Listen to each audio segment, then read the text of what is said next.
Bonjour Vincent, bienvenue chez nous entrepreneurs. Merci pour votre temps. Bonjour et merci pour l'invitation. Avec plaisir. Alors dites-nous Vincent, qu'est-ce que vous faites et depuis combien de temps vous faites ça? Alors, j'ai fondé une entreprise qui s'appelle Fermes en Vie.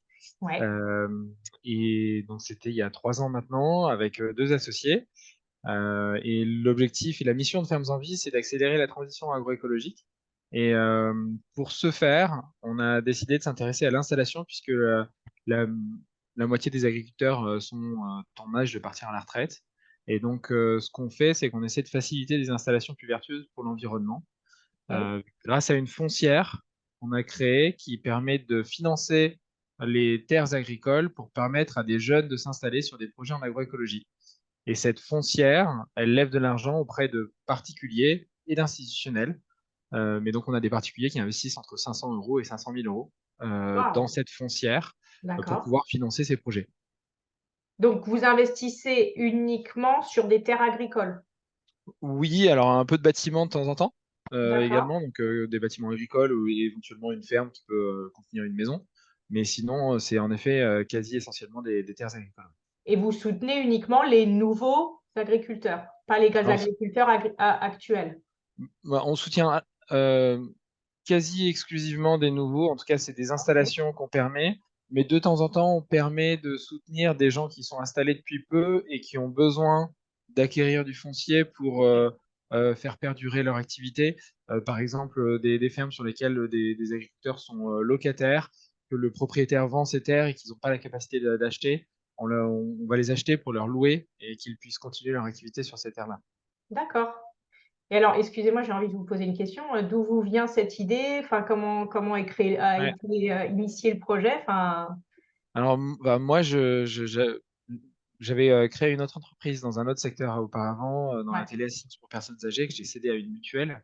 ok, Et j'avais envie de recréer une entreprise qui a un impact positif sur l'environnement. ouais, Je me suis super. intéressé à plein de sujets et assez vite, je me suis focalisé sur l'agriculture qui est au cœur de différents sujets environnementaux, Ouais, que ce soit des problématiques de carbone, de biodiversité, d'eau. Et puis, ce que j'ai vu aussi, c'est que les agriculteurs avaient du mal à bien vivre de leur métier. mm, Et donc, je me suis intéressé à des modèles nouveaux d'agriculture, et en particulier à l'agroécologie. Et je ouais, suis convaincu qu'il faut accélérer cette transition vers une agriculture plus durable, plus responsable. Et donc, je voulais faire quelque chose pour permettre cette accélération. génial. Et donc, en m'intéressant un peu à ce qui se passait en France et en particulier au fait que les agriculteurs partent massivement à la retraite actuellement du fait de la pyramide des âges, on a décidé avec mes associés de s'intéresser à l'installation et donc de, d'essayer d'accélérer cette transition agroécologique en permettant à des jeunes de s'installer. Donc, c'est un peu comme ça qu'on est arrivé à ce principe-là. D'accord. Et donc aujourd'hui, vous avez financé combien de projets ou combien d'agriculteurs? Enfin, je sais pas comment on peut dire. Ouais, aujourd'hui, donc la foncière en tant que telle existe depuis juillet 2021, donc un peu Ok, plus de deux donc ans. 2 ans. Et on a permis l'installation de 11 fermes pour 19 agriculteurs et agricultrices. Ok, Ça représente 850 hectares à peu près. ok, C'est des fermes qui sont sur la moitié ouest de la France. ok. Et l'objectif, c'est de finir l'année à une quinzaine et on commence à accélérer, donc on devrait, je pense, en financer entre 20 et 25 l'année prochaine. Ouais, super. Bravo, c'est un beau projet en tout cas. Alors, qu'est-ce que vous recherchez? Vous recherchez des gens pour investir? Vous cherchez des agriculteurs? C'est qui votre meilleur client? Bah, en fait, j'ai pas de meilleur client et on est obligé de travailler sur les deux en parallèle Ouais, d'accord. parce qu'on doit, en fait, on collecte de l'argent en avance de phase pour pouvoir financer les projets derrière. Ouais, Donc, donc on a en effet ces deux types de clients, entre guillemets. On a beaucoup travaillé sur le terrain justement pour pouvoir avoir de plus en plus de projets intéressants à pouvoir financer. On commence à être bien connu, bien identifié par les différents acteurs de l'installation. Et donc aujourd'hui, en tout cas à court et moyen terme, notre principale difficulté, ça va être d'accélérer sur la collecte d'argent. On a d'accord. collecté en 2 ans, on a collecté à peu près 10 millions d'euros. Waouh, c'est Euh, beau. et, Et donc là, on doit, donc auprès de particuliers, comme je le disais, il y a 900 personnes qui ont mis entre 500 et 500 000 avec une moyenne à 10 000 euros à peu près. Et on a quelques institutionnels, dont la Caisse des dépôts, qui a participé également au financement. Et donc, nos meilleurs clients, c'est ceux qui investissent forcément des sommes assez importantes. Ouais, Malgré tout, ceux qui investissent des sommes de 5, 10 000 euros sont souvent très intéressants aussi parce qu'ils en parlent autour d'eux. Il y a pas ouais, mal de bouche à oreille qui se fait. Et puis, il y a ok. des gens qui réinvestissent chaque année parce qu'en plus, il y a une incitation fiscale à l'investissement dans la foncière, parce qu'il y a un agrément qui permet aux gens qui investissent de bénéficier de 25% de réduction d'impôt. Ouais, Et donc, il y a des gens qui investissent des sommes entre 10 et 20 000 euros tous les ans. d'accord. Et ça, c'est plutôt nos bons clients parce qu'on crée un peu de récurrence et ça permet de un peu mieux savoir où on va arriver d'une année sur l'autre. Ouais, génial. Et alors, juste encore une question. Ouais. Euh, vous avez combien de personnes autour de vous au niveau de l'équipe? Aujourd'hui, on est 13 à Ouais, parce que travailler sur le sujet avec ouais, parce que, des. il faut se répartir sur tous les sujets. Vous êtes uniquement Ouais, sur la France ou Europe ou oui, France? oui, c'est France pour l'instant et c'est même pour l'instant sur la collecte partout, mais sur les projets, on est pour l'instant sur la moitié ouest avec des projets qui s'étalent entre la Normandie et l'Occitanie. Ouais, Euh, et aujourd'hui, ouais, en fait, on a des gens qui sont sur le terrain auprès des porteurs de projets, enfin, des ah ouais, agriculteurs. On a des gens qui s'occupent de la com. On a des ouais, gens qui super. discutent avec, font plus du biz dev pour discuter avec des investisseurs potentiels. On a un petit peu de tech aussi parce qu'on a développé, à côté de la foncière, on a développé une plateforme pour faciliter l'installation. Donc c'est une plateforme digitale avec des outils, des contenus, des services pour les agriculteurs qui cherchent à s'installer. Génial. Et donc voilà, donc on a un peu tous les métiers, en tout cas des métiers très différents au sein de la Ouais, boîte. c'est génial, bravo, félicitations, c'est top. Mm, Alors, quel est merci. votre plus grand apprentissage depuis que vous êtes chef d'entreprise? Ouais, alors moi, je pense que j'ai appris à déléguer. Et c'est vrai Ok, que je savais pas bien le faire au départ. Et je pense que je commence au bout de, parce que là maintenant ça fait, ouais, ça fait 11 ans entre mes deux ouais, expériences ouais, ouais. entrepreneuriales que je suis chef d'entreprise. Et je pense que au début je le faisais pas bien et je commence à mieux le faire maintenant. Et c'est vrai que c'est quelque chose qui est hyper important, surtout si on veut commencer à faire grossir la boîte. À un moment donné, on peut plus Ouais, micromanager, tout faire ouais, soi-même. ouais, Donc, ouais. il faut apprendre à déléguer. Et je pense que c'est un des trucs que j'ai appris au fur et à mesure et que je commence à faire de manière correcte, même si je suis sûr que je peux encore m'améliorer. Ok, de toute façon, une fois qu'on rentre dans l'engrenage de la délégation, après, c'est facile, c'est simple, ça va beaucoup Mm, plus vite. ouais. Qu'est-ce qui vous inspire le plus aujourd'hui? Ben, alors, dans ce que je vois tous les jours, parce que on est en contact dans le cadre de notre métier avec des agriculteurs, Ouais, et moi, je trouve que je trouve formidable ce qu'ils font. Enfin, ils ont un métier ils ont un métier qui est. c'est un J'ai métier mon qui est, beau-frère qui est agriculteur en Lorraine, donc ouais, voilà, mais c'est un métier qui est c'est un super dur, métier qui est hallucinant, quoi. ouais, c'est dur techniquement, Ah, mais financièrement, moralement, physiquement, moralement, mais ouais, mais à tous les c'est niveaux. sans arrêt, quoi. C'est sans arrêt. Il Et n'y a pas de puis, bah, vacances, hein. non, et je trouve que bah, il y en a qui montrent des nouvelles façons de le faire, et je trouve qu'il y en a qui sont, enfin, il y a j'ai quelques agriculteurs en tête que je trouve vraiment incroyables. Et, euh, et donc, c'est vrai que ça, c'est un truc qui m'inspire pas mal.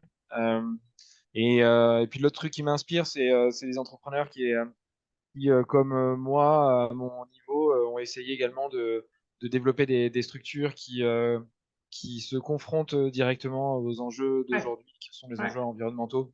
ouais. Et donc, il y a de plus en plus d'entrepreneurs, de jeunes entrepreneurs, mais des plus expérimentés également, qui ont décidé de créer une boîte. Génial. Ouais, Et donc, top. voilà, j'ai quelques noms, des Lucie Bach, Thibault Lamarck ou d'autres que je trouve vraiment chouettes. Ouais, c'est bien. Et viticulture aussi ou Alors pour l'instant non, caféiculteur? Non? c'est que de Ok. l'agri agri Céréales? oui, on a Ok. céréales, arboriculture, Ok. maraîchage, un peu Ok. d'élevage, un petit peu tout ça. Et l'idée c'est qu'on essaye de pousser aussi vers plutôt des projets les projets qu'on aime bien en tout cas financer, c'est des projets qui vont vers de la diversification avec différents ateliers, et on a des projets où il y a justement un peu tous ces ateliers mélangés sur une même ferme, parce qu'on est convaincu que d'un point de vue agronomique et économique, Ouais. c'est plus résilient. D'accord, ok, super. Alors, qu'avez-vous appris sur vous-même au cours de votre parcours? Mais ça, c'est une question qui est assez difficile. C'est difficile, hein? Ouais, je sais pas ce que j'ai appris. Enfin, ce qui est sûr, c'est que j'apprends tous les jours. Je parlais de mon apprentissage de la délégation tout à l'heure, mais Ouais, je pense que ce que j'ai appris en tout cas, c'est que moi j'aime les environnements stimulants. En fait, ce que j'ai appris en tout cas, c'est ce que j'aime. Et ce que j'aime, c'est vraiment défricher quelque chose de nouveau, essayer d'innover et d'apporter des choses dans des secteurs que je maîtrise pas bien. Et ce que j'adore, c'est de découvrir des secteurs que je maîtrise pas trop, parce que l'agriculture, c'est un truc que je connaissais pas bien il y a encore 3 ans. ouais, ouais. Et en fait, c'est ça qui me fait vibrer et qui me permet d'avancer et qui me permet, je pense, d'être utile. Voilà. Et en tout cas, ça, on le ressent et on ressent votre passion, donc c'est Mm. juste génial, quoi. On sent votre envie d'avoir un impact positif, de pouvoir aider autour de vous, donc bravo, félicitations. Merci. Alors, à quoi ressemble l'avenir et les challenges, quels sont les challenges que vous allez devoir affronter? Bah, les challenges qu'on va devoir affronter, nous, c'est d'arriver enfin, au sein de la boîte, hein, d'arriver à grossir et d'accélérer, Ouais, parce qu'aujourd'hui, on n'est pas encore à l'équilibre. ok, On a encore besoin de faire un petit peu plus de volume pour ok, arriver à l'équilibre. Ce que je pense qu'on devrait arriver à faire dans les 12 prochains mois. Mais voilà, on a des challenges à la fois côté opérationnel pour faire en sorte, plus côté agriculteur et sur le terrain, à arriver à être plus efficace. Et puis côté collecte aussi, arriver à accélérer la collecte à la fois auprès des particuliers et des institutionnels. Donc on a commencé à en faire rentrer, comme la Caisse des dépôts, je disais tout à l'heure. L'idée, c'est d'arriver à en faire rentrer d'autres, ouais, justement c'est top. grâce à ces noms qui sont quand même assez intéressants. Mais voilà, donc c'est un peu l'objectif des 12 prochains mois, c'est en tout cas de pouvoir accélérer sur ces différents axes pour arriver à l'équilibre et pouvoir ensuite se déployer de façon moins stressante, sans avoir une obligation d'arriver à l'équilibre financier. Ouais, ouais, ouais. Mm. Qu'est-ce que vous diriez à une personne qui envisage de se lancer en tant que chef d'entreprise? Euh, de se lancer dans quelque chose qui l'anime ou en tout cas qui l'intéresse. Mm. Je pense que, enfin, on en parlait juste avant, mais moi, je trouve que c'est ce qui me permet d'avancer, de travailler, d'être motivé tous les jours, c'est de faire quelque chose qui me plaît Ouais, et dans un secteur que je trouve incroyable. Et puis la deuxième chose, c'est peut-être aussi de ne pas hésiter à prendre des risques, parce que je pense que si on n'est pas prêt à prendre des risques et, et à accepter le stress de ces risques-là, faut pas se lancer dans sa propre entreprise parce que c'est quand même, c'est de toute façon risqué et puis c'est stressant. ouais, super. Si vous deviez recommencer votre entreprise, qu'est-ce que vous feriez différemment? Bah, pas grand-chose en fait. Génial. Ouais. En tout cas, sur celle-ci, sur ma précédente boîte, je me suis planté sur pas mal de choses. Ah, c'est comme Euh, ça qu'on apprend, hein. ouais. Et en particulier, enfin, les trucs sur lesquels je m'étais planté, c'est euh, principalement côté RH, Ouais, vouloir recruter des gens euh, pas trop chers sur certains aspects, en particulier sur la tech, et apprendre des gens trop juniors, quelques mois ou quelques années après, il avait fallu tout reprendre. ouais, ça. Et donc, voilà, je ne faut pas hésiter enfin, c'est ce que j'avais appris en tout cas, à apprendre, à recruter directement des personnes qui sont assez expérimentées, surtout quand on commence à mettre en place des choses. Donc voilà, ça c'était le truc que j'avais appris la dernière fois, mais là pour le coup, j'ai moins fait d'erreurs, je pense. Euh, et, et donc, ouais, non, pas grand-chose à changer. Je trouve que, enfin, moi, je saurais pas monter une boîte tout seul. Donc, comme la première fois, je me suis également associé avec deux autres personnes. Ok. Et enfin, je trouve qu'on a très bien réfléchi. Là aussi, on a peut-être fait l'erreur la dernière fois et que j'ai pas faite cette fois-ci avec ces 2 personnes-là, c'est qu'on avait bien réfléchi à notre alignement, tous les 3, Ouais, super. où on voulait emmener, la boîte, comment le faire, quels étaient nos objectifs à court, moyen, long terme et ça, c'est des choses, voilà on apprend en faisant. Enfin, en tout cas, moi, je sais qu'on l'avait pas très bien fait peut-être sur ma première expérience et là, cette fois-ci, je trouve qu'on l'a mieux fait donc C'est les maintenant il nous mêmes? reste C'est les mêmes associés sur la première? non, c'est 2 autres 2 personnes, autres. OK. ouais, ouais, non, non, j'ai complètement changé, je m'entends toujours très bien avec mes anciens associés Et mais important aussi. ouais, ouais, ce qui est hyper important mais là, je me suis lancé avec 2 autres personnes, qui ont OK. justement des compétences, en lien avec l'agriculture, Ouais. compétences que je n'avais pas quand je me suis lancé. Ouais, c'est super. En tout cas, c'est un beau projet. Alors si on veut vous trouver, vous avez un site internet? Qu'est-ce que ou comment on fait? Ouais, ouais, on a un site internet, c'est, Fermes en Vie, l'abréviation ça fait FEV, c'est, OK, FEV, FEVE.co. OK. Et donc il y a plein de choses sur notre site, à la fois, pour les gens, qui, cherchent à s'installer ou pour les gens qui veulent participer au financement de ces projets. Génial, Donc on trouve tout sur notre site. Voilà. génial. Merci Vincent pour, ce partage. Bravo pour cette belle initiative, parce que clairement, c'est un domaine qui demande, énormément de passion et puis de soutien, parce qu'il y a plein de choses à faire. Mmh, Je vais arrêter notre enregistrement. En tout cas, merci pour votre temps et plein de belles choses à faire en vie, en tout cas, pour l'avenir. merci beaucoup Jessica et Merci. merci pour l'invitation.